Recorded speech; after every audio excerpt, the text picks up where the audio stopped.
Moi, je note juste que l'évaluation des domaines, qui a donc déterminé le prix, puisque c'est les domaines qui déterminent le prix, date seulement du 6 juin.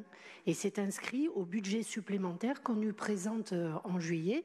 Donc c'est là où je disais, ce budget supplémentaire, quand même, techniquement, l'élaboration, elle pose question. Mais le principe de sincérité d'un budget, il dit aussi qu'il faut une évaluation exacte, raisonnable, prudente.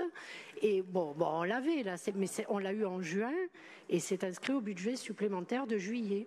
Nous réjouissons moyennement de la baisse de la ponction Bayrou, parce qu'il annonce quand même, alors moi je lis la Provence, mais je lis aussi la Marseillaise, qui fait d'excellents articles également. Là-dessus, nous avions la même question sur, nous apprenons là que nous aurions dû vendre l'hôtel de Galice et que finalement se substitue la vente du bâtiment Austerlitz. Alors, sauf erreur de ma part, on ne l'a pas évoqué en commission de cession du patrimoine, vous allez me répondre là-dessus. Et nous, ça nous interroge quand même, et finalement, ça nous conforte dans ce que nous disons depuis le début du mandat, et chose à laquelle finalement le rapport de la Chambre régionale des comptes nous donne assez raison là-dessus. Il disait une stratégie budgétaire un peu floue et l'absence d'inventaire du patrimoine de la ville. C'est vrai que sur cette élaboration du budget, à chaque fois, il y a de moins en moins de recettes, baisse des dotations, on nous ponctionne un peu plus. Vous appliquez votre credo, ne pas augmenter les taux d'opposition depuis 1996.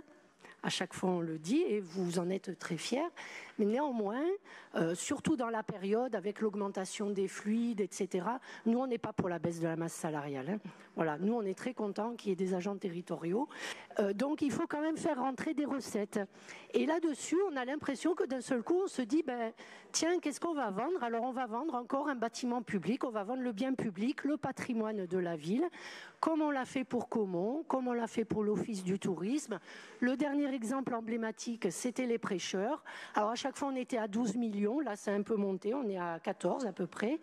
Mais voilà, c'est ce sentiment, effectivement, c'est pas un sentiment d'ailleurs, c'est cette différence, en fait, on va dire, entre vous et nous, budgétaire, de dire, voilà, on n'augmente pas les taux, on va pas chercher l'argent où il est, mais on vend le bien public.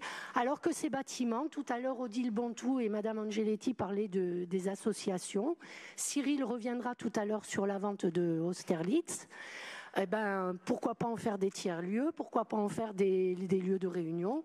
Voilà, donc c'était notre question aussi par rapport à la commission de session. Et évidemment, nous voterons contre cette délibération.